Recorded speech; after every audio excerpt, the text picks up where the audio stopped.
Hello everybody, Suzanne Dibble here, data protection law expert, coming to you live, doing live Q&As every day this week, but possibly not Friday, depending on, well, I have to see what I can jig about.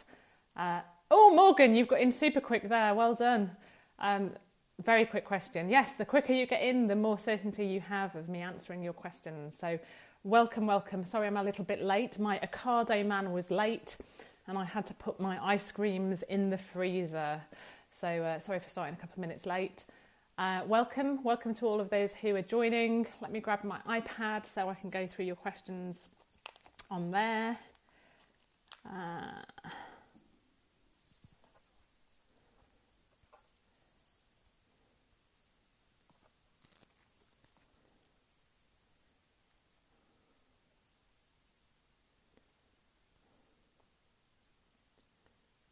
Okay, welcome everyone who's joining. Welcome. And got some questions already. Obviously the ones who were on the other Facebook Live and saw how many questions we got and thought, better get in quick with the questions. So I shall crack on. We've got an hour, so we'll see how much we can get through. Okay, so Morgan. Hello Morgan, well done for getting in there first. What do we do in the case of US processors? Oh, before I start, actually, I just want to say, if any new members are in the group, I try and at least watch the overview training before you come on these Facebook Live Q&As, because just getting the questions out of context might confuse you. So always, I think, really try to set aside a bit of time to go into the pin post and watch the overview video before you come on these live Q&As, because otherwise you won't know what we're talking about and you'll get a bit panicked because you'll think, how does that apply to me? Chances are it doesn't apply to you. So go watch the overview video, work out what applies to you, and then you can listen into these Q&As if you want to listen to the answers, work out, and also bring your own question. But yeah, good to have an overview as to what's going on before you get into this. Because if you hear this question, you know, what US processors and privacy shield and blah, blah, blah, you'll be like, oh my God, I don't know what this is all about. So go and watch the overview training first, right? Okay, so what do we do in the case of US processors who are in review with Privacy Shield and waiting to be approved? Can we continue to use them after the 25th of May if their Privacy Shield status has not been confirmed by then? We have one processor who has not updated their T's and C's or privacy policy but says they are in review, and we have a second processor who has updated their policies and says they are in review. Okay, so the letter of the law says that as data controllers we can only use data processors who are GDPR compliant, and that if we are transferring data internationally that we need to have certain safeguards in place. However, the reality of enforcement and the letter of the law are often different things. So I think that, I think your real question is, what is the risk of anything bad happening if you continue to use them? And in my view, not very much is going to happen in that space of however long it is that they are in review with Privacy Shield. Obviously, they're taking data protection seriously. They're working towards being Privacy Shield certified. So if anyone does come investigating you, I'd be quite comfortable to say, we've asked all the right questions. They've given us these assurances that they are working towards Privacy Shield status. And I'm sure that would be absolutely fine. So I think what we absolutely shouldn't be doing is knee-jerk reactions and thinking, oh my goodness, I've got to switch my business to another processor on Friday if they're not compliant or part of the Privacy Shield by that time. I think if they're clearly working towards it and they've given you assurances that they are, then personally I would be absolutely fine with that, and confident that if a regulatory authority did come knocking, that you would have taken the steps that you needed to take whilst we're in this transitional period. Okay, Adam. Hello, Adam. Nice to see you. If we install a security plugin on our client's website, WordFence, which uses IP addresses for security monitoring, and we use the email notifications from this and have access to the website, are we a processor or is it the client's responsibility? Okay, so if you say you're using the email notifications, then that is personal data. I don't exactly understand how that all works, Adam, being honest, but if you're using the emails, and I think, even if you have access, at some point, even with it having access, even if you're not, there's a reason why you've got access, isn't there? So I think that in all likelihood you are a processor, and WordFence is the sub-processor. If you've got the contract with WordFence, yeah. So if it goes client contract to you, Adam, and then you're contracting with WordFence, then they're your sub-processor. But if WordFence has got the direct client contract with the client, then they're a direct processor for your client. It's the client's responsibility to make sure that both you, Adam, as a processor, and WordFence, if they've got that direct relationship with WordFence, it's their responsibility to make sure that you and WordFence are GDPR compliant. Verity says, thank you so much for doing these. You're very welcome, Verity. Thank you so much for thanking me. Makes it all very worthwhile when you get nice people like you saying that. As a church, our members make and vote on all decisions. The only information we hold on them is freely given verbally. But from what I can figure out, that won't count as a GDPR standard of consent. I believe we can use legitimate interest, but I'm still confused as we use information within what our members would expect. Does the fact that it's a membership change anything? Okay, so the first thing to know is that you need to decide what is your lawful ground of processing for that data. So you need to think about what's the purpose, why are you collecting that data, and then go through the 6 grounds of processing and see which of those it's likely to be. You've not told me much about what you're doing with that data, but if it's probably going to be something between consent and legitimate interests. Now, the second thing is that consent can be orally given. So you can have a GDPR standard of consent that is orally given. You just have to make sure that you keep a record of that consent. And again, Verity, it's a risk analysis as with everything. I think if you are treating that data fairly and with respect and in a way that your members would expect you to, then you're not going to have any issues, okay? Claire says, if we get a photographer to take pictures at a B2B event that we're running, would they be the processor and need to supply us with a processor agreement? Good question, Claire. I haven't thought of that one. So with photographs that identify individuals can be personal data. Now, let's think about it. So the photographer, I suppose in theory, the photographer is processing that data under your instructions. And in theory, yes, but goodness me, can you imagine? Well, I just can't imagine, if you send a processor agreement to a photographer and say, we need to sign this. I mean, it is, when you think about it in this level of detail, the number of potential processors out there who you would in theory need to have processor terms with is it's very wide, isn't it, really? And I'm sure that when the legislators were writing this legislation, they really didn't anticipate it applying in those instances. But really, the processor agreement and passing on that contractual chain of protection is to secure the data, because there's no point protecting the data whilst it's with the data controller and not having any protections in place when it's with the data processor. So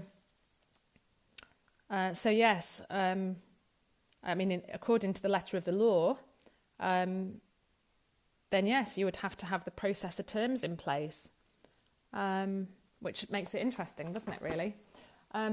Again, risk analysis exercise, there isn't a big data protection police force that's going to go around checking that every single processor has these terms in place.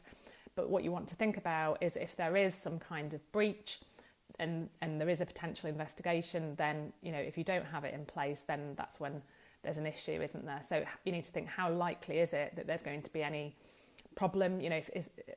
I think worst case scenario there, the photographer that you've engaged loses that maybe he's taken some compromising photos or something, I don't know. Does that kind of thing go on at B2B business events? I don't know. Takes some compromising photos, loses, maybe unintentionally, loses the memory stick because he hasn't got sufficient sort of security in place to protect those photos. And then there's questions asked. I mean, I think that's very, very remote, isn't it? So again, risk analysis for you. I'm telling you what the law says. Whether you actually, choose to put a processor agreement in place with those photographers is for you to decide. Cassandra says, so glad you're doing these calls. Well, I had inspiration, Cassandra, on Monday. I managed to get a run in. It was a beautiful day, and I was listening to Wayne Dyer, and I can't remember which one of his it was. And it was talking about inspiration, and I was just inspired. I thought, how can I best help people in this run up to GDPR? And so I was inspired to do these calls. So I'm glad if it's helping you in a small way, then I'm really glad about that. Hi Eunice, hi Sharon. Rebecca says, hello Rebecca. If a company has a database of freelance suppliers that they use on an ad hoc basis, is the most appropriate lawful basis for keeping their personal data contractual or legitimate interests? Well, I'm guessing even if it's an ad hoc basis, there's still a contract there, Rebecca, so it would be contractual. And would the fact that some of them trade as limited companies mean that the contract wouldn't be suitable because the individual isn't a party to the contract? Yes, so no, it still would be suitable, and the individual will be an employee of the limited company, so will be, for GDPR purposes, it's the legal entity that we're worried about. So the fact that they are an individual, that there's an individual within a corporate, doesn't change anything. You can still rely on contractual grounds of processing there. Victoria says, hi Suzanne, I don't have a mailing list or a newsletter, but I have current client info which I need to do my job. What do I need to do to comply with the new rules? Okay, well, that's a bit of a broad question that take me about an hour to answer, Victoria. So can't tell you that. But if you go and watch I did a video for, I think it's called GDPR for very small companies, I think. If you go into the files section of my Facebook group, there's a list of all the videos that I've done with links to those videos. So if you scroll down there or maybe use a search facility, then GDPR for very small businesses, that will give you a good pointers as to what you need to do. Deb says, re-opt in on the website. I've put the statement on your document on my website. Do I need a tick box for email marketing too? Not sure which statement on my document, Deb, so you're going to need to be a bit specific on that, more specific on that, so that I can answer that question. But if you're talking about the privacy notice, then yes, chances are you will need a tick box for email marketing. There's a couple of things. Well, I think the best place to look now, if you're a person that likes written word rather than video, if you haven't watched my marketing overview and you're a video person, then go and watch that. If you look in the pinned post of my Facebook group, there's a link to the marketing video. There's also a transcript there now as well, actually, for those of you who prefer just scanning through it. But there's also a fantastic blog that Optimised Press put together using my materials, and that talks you through all the things you need to think about in terms of opt-ins and email marketing. Lawrence says, just tuned in, will UK businesses have to comply with GDPR after Brexit? Yes. We are putting into place it's now at the moment the Data Protection Bill. It's going through Parliament. That will become our new Data Protection Act, which essentially reflects GDPR but with some derogations. The UK government is very keen to ensure that there will be a free flow of data through Europe, from the UK to Europe. So that's why we're essentially agreeing to GDPR. Alexandra says, is consent required for offer reminders that a quote is still valid sent to prospects? No, I would have thought you would still be okay under the contractual ground there. So let us just remind ourselves what that says.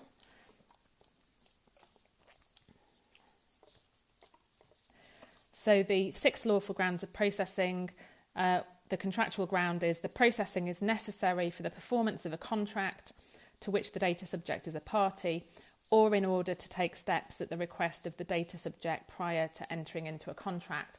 So I think, if you've sent them a quote and you haven't heard, I think it would be quite reasonable to check that it hasn't gone into their spam box or they haven't not seen it or whatever. So I think you'd be okay on that. Obviously, if you're sending them like 5 emails saying it's still valid until whatever and they've not got back to you, then that would be a bit of a different matter. Debs says, a bit confused about the Facebook pixel. I've added that I use this to my privacy policy. Is it also classed as a cookie? Yes, it is a cookie. Do you need to add it to the cookie policy? Yes, but I think we're pretty sure that the wording that's already in there covers that. Annie Rowley! Hello, Annie is my husband's mother's cousin, I think. Is that right, Annie? Annie runs a super successful marketing agency and has the best B&B in the whole of Hertford, called One Something. Can't remember what it's called now, but I'll post a link for anyone who's interested. It's an amazing B&B in Hertford. Won all kinds of awards. Right. Barbara says, oh no, have I missed some? Hang on. Cassandra says, my GDPR VAs all fell through for various reasons, so now I have 3 days to get this done. My question, I am a practitioner and my list is 99% people who've had sessions with me and a few who have talked with me to ask questions.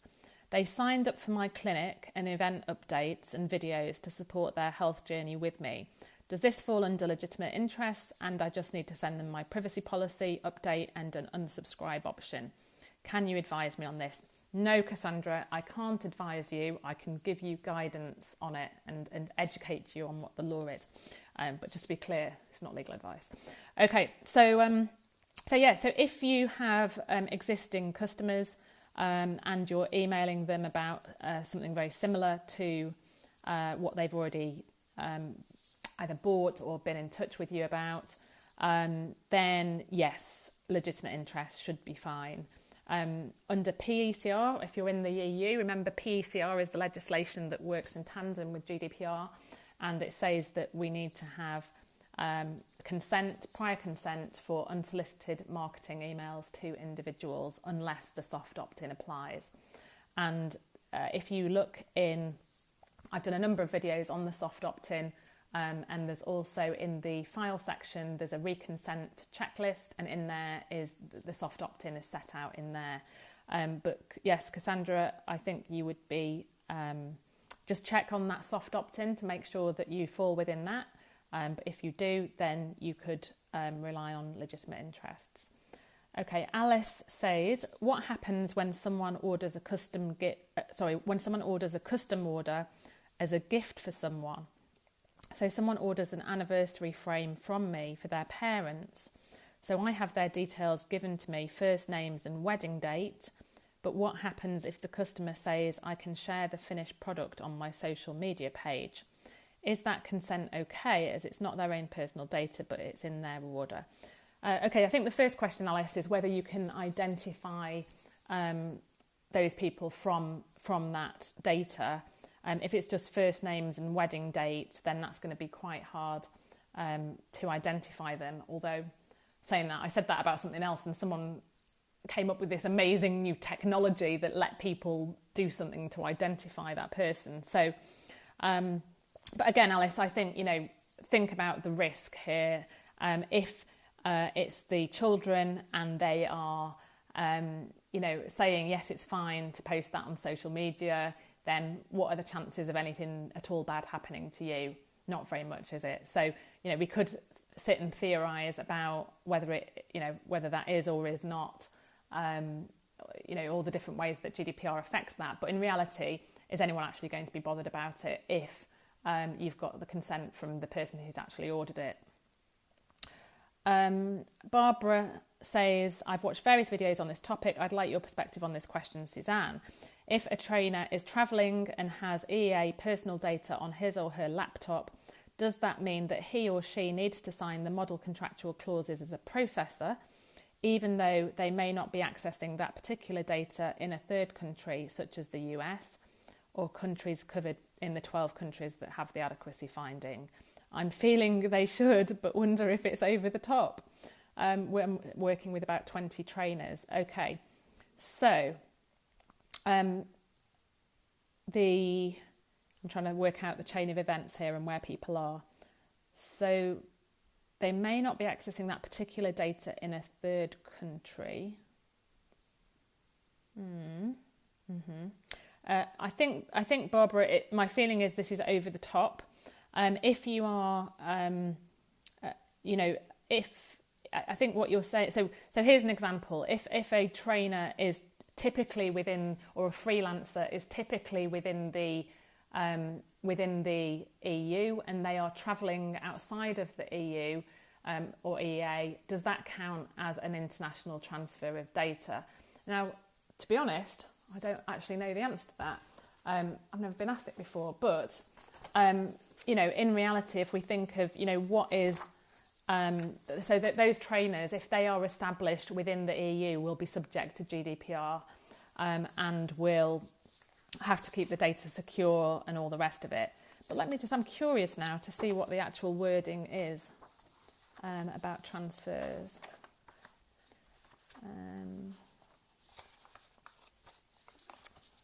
Where is it? So any transfer of data which are undergoing processing or are intended for processing after transfer to a third country shall take place only if the conditions laid down in this chapter are complied with.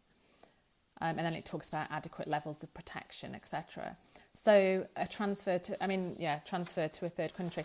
I don't know, I haven't read anything about that specifically, but my view would be if they're just, if the trainer or the organisation, if they are subject to GDPR, then the fact that they're maybe on holiday for a week and are doing a bit of stuff while they're on holiday, I certainly wouldn't be rocking out the model clauses just for that. Again, risk analysis here. So yeah, Barbara, I personally would be, I wouldn't be, I'd make sure that I've got processor agreements in place with the processors, because you have to do that wherever they're based, whether they're inside of the EEA or outside. So I'd absolutely have that in place. And if you've got processors who are established outside of the EEA, then I would absolutely have the model clauses in place or some alternative safeguard. But in terms of people who are for temporary time, transitory, I wouldn't look at doing anything on that. That's my own personal view of the risk analysis there. You can choose your own. David says, this is a lovely video broadcast. Well, thank you, David. We all didn't know that GDPR could be so exciting, did we, really? It's the legal topic that keeps on giving. So David's an executive coach and life coach. I've got a lot of non-digital data, e.g. client records, progress notes, etc., as clients often come back even up to 3 years later. I haven't been able to get in touch with them all regarding this data. I take it I have to destroy these records. Okay, so the first question to ask yourself, David, is why are you keeping that data? If you don't have a lawful ground of processing it, or you just don't need it, then yes, you should delete it. But if they are past clients, then I'd be thinking about what you need. If there is, let's hope there's not. But if there is a contractual claim down the line, the statute of limitation is 6 years. You also might need to keep certain records for insurance purposes. So make sure that you keep what you need to keep. But if it's notes that you really don't need, then yeah, I would just destroy them. Data minimization is a principle of GDPR. It means not keeping more data than is necessary for what you've told people that you're going to do with it. So if you need it for legal reasons or for insurance or things like that, then keep it secure, keep it in a locked, filed cabinet. And also remember that actually with GDPR and offline data, sorry about that, just caught my sleeve on the headphone there. Remember that with GDPR, it is only data that is, let me get you the words, it's only processing of personal data wholly or partly by automated means, and processing other than by automated means which form part of a filing system or are intended to form part of a filing system. So I'm guessing, David, that you've got all of these notes in files and stuff.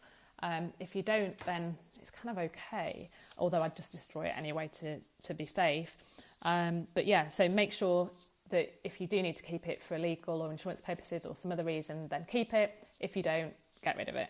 And obviously dispose of it securely. And also the other thing, David, just to throw in there is, make sure it's personal data. So if it's progress notes, it might not necessarily be personal data if it's, if there's nothing in there that actually identifies that person, unless it's got the name, the name on each page or something like that. Carlo says, can we still order traffic from solo ad vendors? Okay, so this is where, so people are, okay. I'm trying to, I know what you mean, but trying to actually express that in my non-technical terms is a bit tricky. But yeah, when you're, any collection of data which is not coming directly to you, you need to think about really carefully and think about what are those people telling those people who are signing up with them. Okay, so if you're buying lists or if you're, like you say, ordering traffic from solo ad vendors, then you need to make sure that they are GDPR compliant and that they've been upfront with people about what they're doing with that data. So that's the main consideration that you've got there. Ania says, in business, taking medical history in order to carry out a treatment and writing down medical notes following the treatment, at what point do the patients have to consent? In writing verbally at every treatment?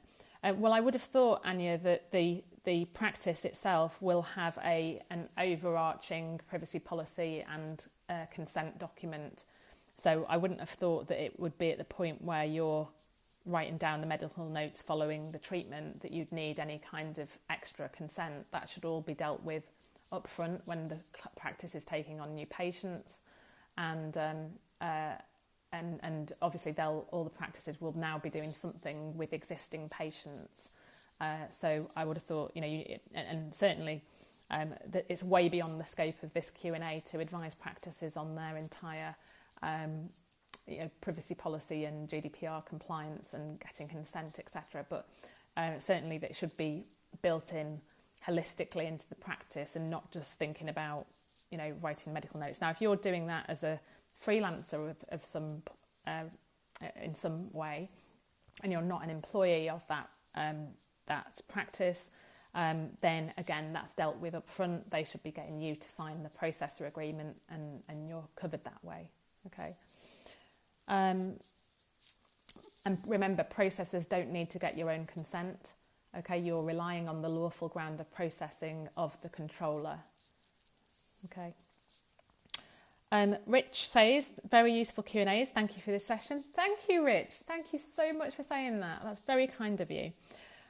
Surely the danger post-Brexit is that UK businesses might have to join the Privacy Shield to process data. Yeah, no, I don't think so. I think we'll have an adequacy finding now, I did read something about this recently and someone said something else and I thought, oh, that's an interesting point. But I can't for the life of me remember. But no, I don't think that's, we're not going to have to do something similar. I'm sure there'll be an adequacy finding because effectively we have the same law as Europe.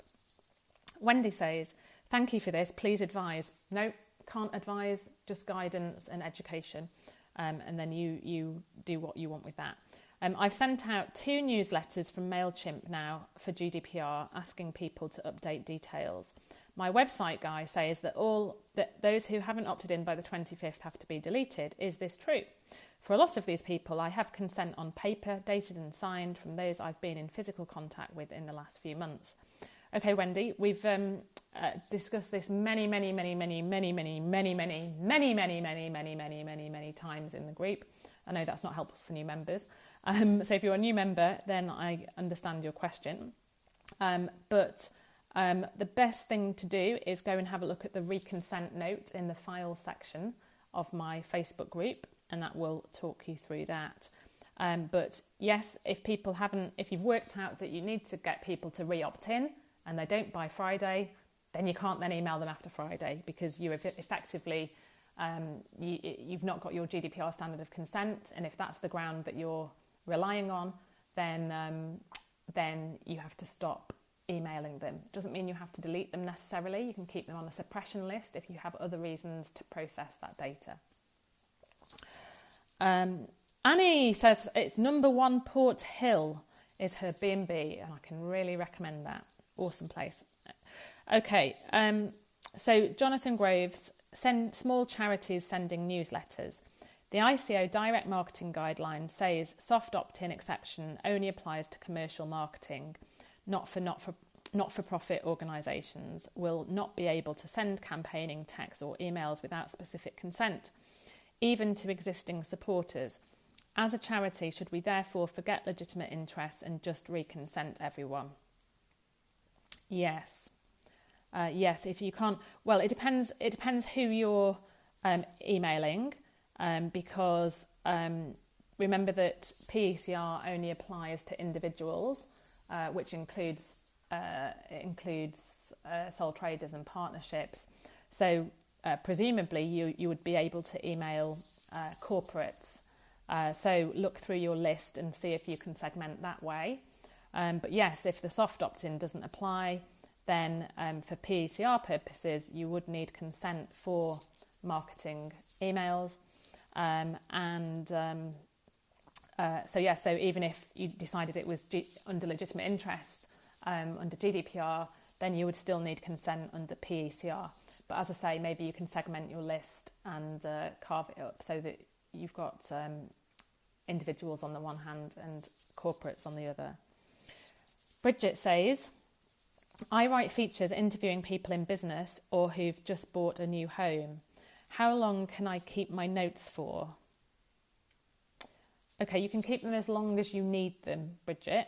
So there's no sort of 20 million permutations of how long we can keep specific pieces of data. It's really a principle which is about you keep the data for as long as you need it. Now, needing it could be that you need it for potential legal claims in the future or for insurance details. But if you don't have any need for that data, then yes, you should delete it. It's the data minimization principle. Also, I keep copies of my published articles, which presumably I can keep indefinitely. Yep, so unless I suspect your published articles aren't necessarily all dealing with this processing of personal data. So it's only where data can identify living individuals. So if you have identified people within those,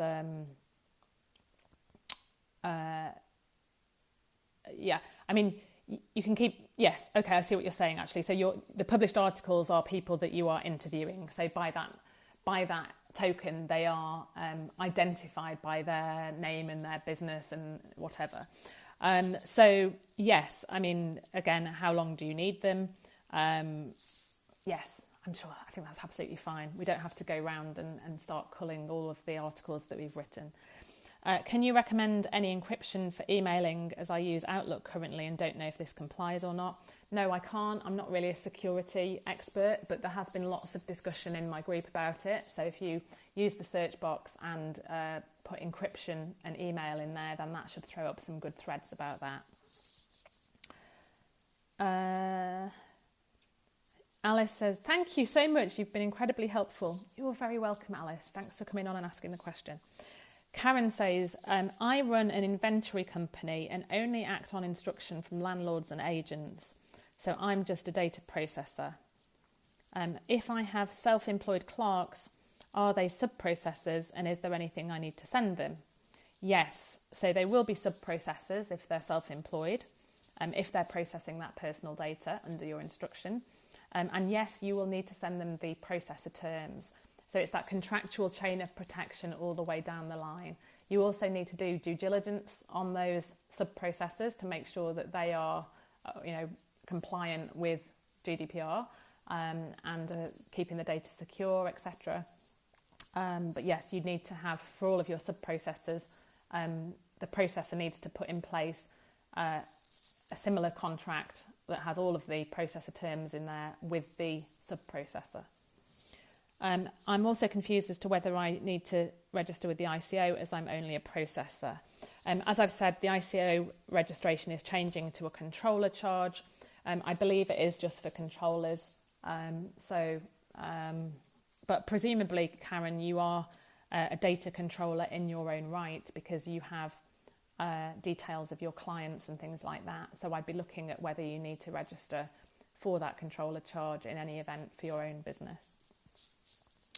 Cliff says, I run the IT side for an operatic society, which is a registered charity. Our ticketing operation is already compliant, well done, and we need a privacy policy for our website. But how? There's one in my pack, Cliff. If you're a charity, you get my pack for £50. So if you email support@susannedibble.com, they can sort you out with a pack for £50 if you give us your registered charity name and number. How do we deal with our historic mailing list, which was postal based? None of these people consented, although they are all or have been supporters. Okay, so postal marketing is slightly different to email marketing. And chances are, Cliff, that, again, you need to work this out yourself. Oh, low power mode already. You need to work this out yourself, but work through your lawful ground of processing. And it might be that you can rely on legitimate interests under GDPR for continuing to mail these people. Now, as for PECR, that doesn't apply to postal mailings. So you don't need consent for the purposes of PECR. So go and work out, watch the overview video and work out whether you can rely on, and I've also done lots of videos on legitimate interest as well, so work out whether you can rely on legitimate interest for that.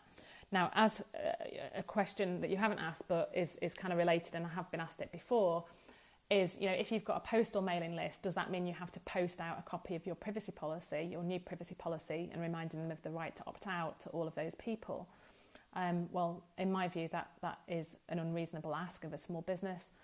So I would just pop that on your website, and and then if you know on the next mailing that you do, refer to that link on your next mailing that you do. Martin says, "What book do you refer to?" What's that, Martin? Are you talking to my audio I was listening to on my run? Wayne Dyer. Can't remember what it's called. Or did I mention another book? I'm not sure. Right, Ria says, "Hi there." Hello, Ria. What a lovely name. "As a PR, I do sometimes handle and process data on behalf of a client. I mean, I don't now, but I could in theory. So something like a competition winner's address. For example, do I need any forms of agreement for this, or can I put my own policies in place? For example." Hang on a minute, let me process this. So you sometimes a processor. Okay, so Ria, I think this is what I was saying before. If you're a processor, then you don't need your own privacy policy, for example, or to get consent or whatever in relation to the data that you're processing on somebody's behalf, because they've taken care of all that. What you need to have in place is the processor terms with the data controller. But you do need to think about a privacy policy for your own data that you control, which is things like the names and addresses of your clients. Equally, if I'm given access to somebody's mail software to design a newsletter, do I need an agreement for this, or can I just set this out in my privacy policy regarding how I would handle this? Okay, so that's the same point. You need to have those processor terms in place. They're in my pack. You can either use a standalone processor agreement, or there are processor terms that you can incorporate into an existing agreement.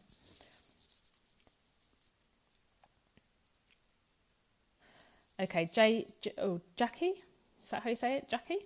"At the moment, we don't do email marketing, although we will do soon, and I intend to use MailChimp.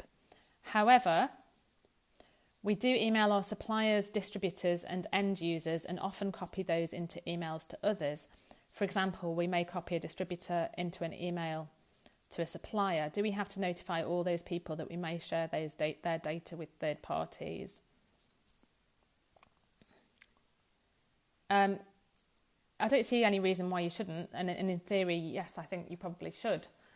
So yeah, just a quick sentence in your privacy notice to say that that's what you do. That should cover you. James says, thanks for all the info you've given in this group. James, you're very welcome. Thank you for acknowledging that. Very kind man. Personally, I found it invaluable. Oh, even better. Thank you, James. Question.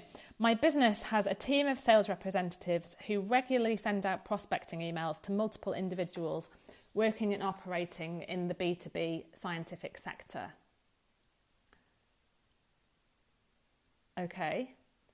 These individuals are not existing customers of our business, but their contact details will have been found in the public domain, for example, listed on their company's website. Is this type of communication acceptable under GDPR? Okay, so the sales reps, who are presumably employees, send out prospecting emails to multiple individuals working in the B2B sector, and you've got their email addresses from the public domain. Okay, so the first question is it personal data? Because if you have an email address that is info@johnsmith.com, sorry, that's a bad example actually, info@widgetslimited.com, there's no personal data in that email. Could you, if you had a first name and a surname, could you identify them? Then yes, you could, because you'd know what company they works for, and unless there's like 10 John Smiths working at a certain company, then you could identify them. So, but first question, is it personal data? If it is personal data, then GDPR applies, and for B2B, chances are that legitimate interest will apply as your lawful ground of processing for that. Then you also need to think about PECR, which says that you need to have consent for unsolicited marketing emails to individuals. Now, if you're talking B2B purely in the sense of these are big companies that are going to be limited companies or LLCs, then you don't need that consent under PECR. But for people who are maybe emailing companies and they're smaller companies that might be sole traders or partnerships, then PECR would apply and you would need that consent. So James, I think you're, I think if what the question you're asking is, do you need consent to continue to do that? Answer, probably not. You can probably rely on legitimate interests under GDPR, and PECR wouldn't apply if you're emailing corporates. Make sure with legitimate interest that you are completing the legitimate interest assessment form and keep that on record. And also note that under legitimate interest, the data subject has the right to object to the processing, and if that is in relation to direct marketing, then that you have to stop that. Absolutely, there's no questions asked, you have to opt them out. So always give people an opt-out, even if it's B2B marketing. Tina says, thank you for all the incredible help and guidance, Suzanne. Thank you, Tina. What a lovely person you are. Thank you so much. Jane says, example, if Paul makes an appointment for Jane, we take Paul's contact details but Jane's name. If Jane calls to ask about the appointment, can we discuss this with her? Likewise, if Paul calls to discuss as he booked in the first place, can we discuss it with him? Yes. Okay, again, risk analysis here. Paul's probably Jane's husband. Is Paul or Jane ever going to complain if, no, just it's fine. It's not designed to stop us doing business, okay? Kierst, oh, lovely name. Do we really need to send a reconfirm email to our newsletter subscribers if the emails were gathered according to the rules at the time? Okay, lots of this in the group, Kierst. Watch the marketing overview, look at the reconsent note in the files. But essentially, the thing that's changed, for those of you who are new to the group and wonder what all the fuss is, if you've worked out that consent is your lawful ground of processing for sending marketing emails, then what GDPR has done is that it's increased the standard of consent that we need to get, okay? So under the old rules, pre-tick boxes were okay for consent. Opt-outs were okay for consent. Okay, so if you've got marketing that relies on things like, this is not an exhaustive list, but I'm just giving you some examples. Things like you had pre-tick boxes or you had opt-outs rather than opt-ins, then that is not a GDPR standard of consent. Okay, so you need to look at that, go through the checklist of what is a GDPR standard of consent, and if you haven't got that, then you need to get reconsent to send those marketing emails. This is if you've decided that consent is your lawful ground of processing, then you would need to do that. Now, do look at my note on reconsent, because there's also people who are concerned that going back and asking for consent for marketing emails is illegal and will get you fined. That's only if you didn't have consent in the first place at all. Obviously, you can't just randomly start emailing people and saying, oh, do you want to consent to my emails? You can't do that. But if you had a consent, it's just that it wasn't to a GDPR standard of consent, then you need to go out and get them to reconsent without a pre-tick box and without with it being an opt-in rather than an opt-out, and all the other things that we need to do before Friday. Or you won't be able to continue to send them marketing emails unless they opt into your list some other way. Okay? Ronnie says, how are we doing on time? Let me just have a quick check. Quick time check, hang on. 12:49. What time did we start? 12, wasn't it? Right, 10 more mins, hang on.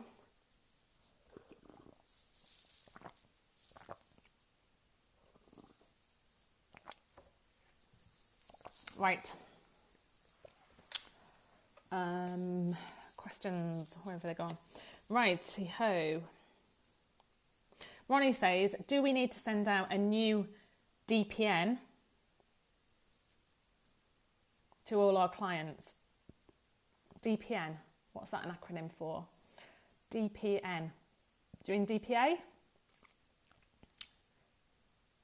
wouldn't be sending that to your clients though. Well, unless you're a processor, of course. So yeah, if you're a processor, Ronnie, and you're saying, do you need to send a new DPA to all of your clients? Then probably, because the GDPR specifies a number of things that you need to include in your processor agreement. Although note, you can have it as part of an existing agreement. You can amend an existing agreement to put in the new processor terms. Altaf says, do we have to send a data processor agreement to my accountant who does my payroll for me?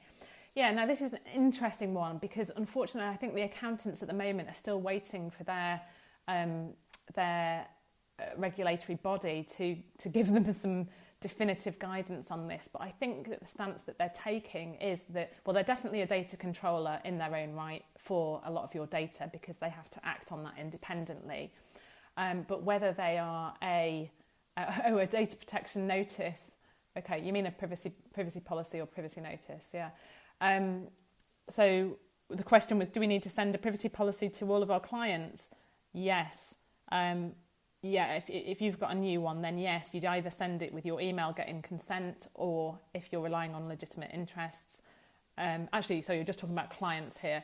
Yes, I mean, in theory, yes, you should send, but if it's not on before Friday, it's not the end of the world. If you want to send it in your next client communication and put a little note saying PS, in accordance with GDPR, we've got a new privacy policy, then I'm sure that's absolutely fine. So back to accountants. Are they processors? In my view, they are, and we should be sending them processor agreements. But I think that accountants will go with whatever their regulatory body tell them. So also, if they're a reasonable size of accountants, then they're not going to want to receive in 50, 100, 200, 1,000, however many separate processor agreements. So they will be putting their own processor terms in place. But as of fairly recently, I looked into this, the accountancy governing body had not issued any definitive guidance on it, which is a little bit frustrating for all concerned, really. Kirsty says, do I need to inform all old current clients that I hold data for tax, of how long I will keep them on record, and point them to my new privacy policy? Thank you, fabulous lady. Well, thank you, fabulous lady Kirsty, for saying that. I think I've just answered that question. Yes, the how long you'll hold their data should be in their privacy policy. If you haven't yet got your new privacy policy, then obviously you can get one of those from my pack that contains all the relevant wording that you need on that type of thing and how long you can keep the data. And do you need to send it? If you're not sending a reconsent email to clients, if you're not marketing to them, so you're not sending them a legitimate interest email that says, reminding them of their right to opt out. Then what I would personally do with current clients is I would wait until your next communication and then put it as a PS at the bottom, because quite frankly, everyone's getting sick to the eye teeth at the moment of receiving new privacy policies. So, probably better to do it in the next correspondence. Right. A few more questions, then I think that's it for today. I am doing at least two more this week, possibly one on Friday if I can squeeze it in. Jodie says, I have a web shop, a bakery. Upon purchase or newsletter sign up, can I ask their birthday for promo purposes, e.g. to send them a discounted offer for their birthday? Is this an example of sensitive data? No, it's not sensitive data. As long as you tell them what you need it for, Jodie, you're fine. What you can't do is collect unnecessary data for the purpose that you've told them about. So if you say, we'd love to send you a gift or a discount code around about your birthday, put this in here if you'd like to receive it, then that's absolutely fine. Carlo says, oh goodness me, this looks complex. I've got to read an email. The email I received from my email service provider. We are Privacy Shield certified, and when subscribers are coming from the EU, there's an additional step for those subscribers. They're sent to a consent page, if they choose one or both options. Okay, so that sounds like, Carlo, that for people from the EU, they are... I don't know why they're doing that, because if they're Privacy Shield certified, they don't need to have an extra step for anyone from the EU. So it sounds like they're getting explicit consent to that transfer, and they're Privacy Shield certified, which they don't need to do. The fact that they are Privacy Shield certified means that the data can flow freely to them. So do you need any appropriate safeguards? No, if they're Privacy Shield certified, then you can happily transfer the data to them, if that's the question. Karen says, I understood that if my clients are only landlords and letting agents, I understand they get the tenants who I deal with to opt in. Am I then a controller if I have details of the landlords or agents? Don't know from that information, Karen. You'd have to tell me what's happening with the data and what you're doing with it. Laura says, any idea how to make an agreement between the controller in the US and another department of the same company that are based in a country outside of the EEA? Yes, it's a bit tricky, isn't it, Laura? Because they've come up with this idea that GDPR should apply to people outside of the EEA, but then we don't really have any mechanisms in place at the moment to deal with that, which makes it a bit tricky. So what you would probably need to do in time, which isn't going to, and I'm guessing that the entity that you're talking about isn't part of the Privacy Shield. If it is, then you're okay. I see. Sorry, you're saying the controller is you, not the US. It's you. You're the controller. And I'm not sure now. An agreement between the controller, which is you, and you're presumably in the EU, and another department of the same company, but are based in... Okay, so there, Laura, if you've got... I'm going to sneeze. Hang on 1 second. Nope, it's passed. So if you're transferring data between group companies or departments, but in different countries, then you need to probably best to be looking at. She said, sorry, not US. Us, as in my vets, are in UK, and then the finance are in South Africa. Okay, yeah, but it's the same organisation in South Africa, right? Okay. So really the way that people deal with that is by putting in place binding corporate rules. So intra-group transfers internationally are best dealt with by binding corporate rules. The problem is that they take a very long time to put in place because the regulatory authorities have to approve them. So that does take a while to do. So at the moment, you would probably be looking at explicit consent, or, well, actually, you could put in place the standard contractual clauses, or explicit consent. But then in time, and certainly if you're expanding into other countries, then I would look at binding corporate rules. Right, how are we doing on time? 2 minutes. Who's gonna get their question? And Martin says, I was referring to the book you have in your desk on the right. Okay, this is, anyone wants a good bedtime read, this is my GDPR guide.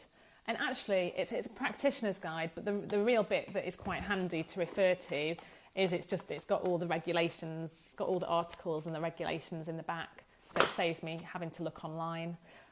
So this is... And guess what? I'm not sure if I can actually... Now, I can't talk about it yet, but I am in discussions to write a GDPR book that will be a lot simpler from this one, I can tell you that. So hopefully I'll have more news on that by the end of the week. Right. So Laura, we've answered. Louise, do we need to contact all the suppliers we use to inform them of what information we hold about them for trading purposes? No, you don't need to do that. You would send them your privacy policy. So again, you could send them a separate email saying, here's our new privacy policy, or you could just on the next communication do a little link to your privacy policy on that. And very last question, Donna is the lucky last question asker here. With a Facebook business page, is it worthwhile pinning my privacy policy that I have on my website? No, I think that's going to confuse people. When people are inputting their data into Facebook, it's Facebook's data and they've already got all the consents and everything that they need there. It's when you do something with that data and take it off Facebook that you need to be concerned about it. So with the business page, I'm not sure how you would easily extract data from that. So yeah, I'm not sure that you would be able to, download any personal data from your Facebook business page. So no, I would just keep it on your website. Okay, so there we have it, ladies and gentlemen. Thanks for joining me. Martin says, I'd highly recommend that book. Have you got it too, Martin? It's not bad. It's definitely more practitioner based than lawyer based, but that's fine. It does the job. So I have definitely 2 more Facebook Lives this week. One is tomorrow at, my computer's locked, can't remember what time, but Veronica posted it in the group. I think the one tomorrow is at 1:00, and the one the next day is 11:30. I'll try and squeeze one in on the Friday. I'm also interviewing a blogger on Thursday. I'm interviewing a guy who's got a really interesting platform that can help people with GDPR compliance. I think that's tomorrow. And there's a couple of other things that are going on as well. So busy week. Well done to all of you for, continuing the efforts to become GDPR compliant. Remember, don't panic. Friday is, as the ICO says, not the deadline, it's the start. So just take those few simple steps that you need to do by Friday, which really, the only essential thing by Friday is if you need reconsent, go out and get that before Friday. Although, I'm not sure what your opt-in rates are going to be like now. Although saying that, I haven't done my own. I'm still working out my final strategy for my own data, and I'm also holding off publishing my privacy policy until the very last minute.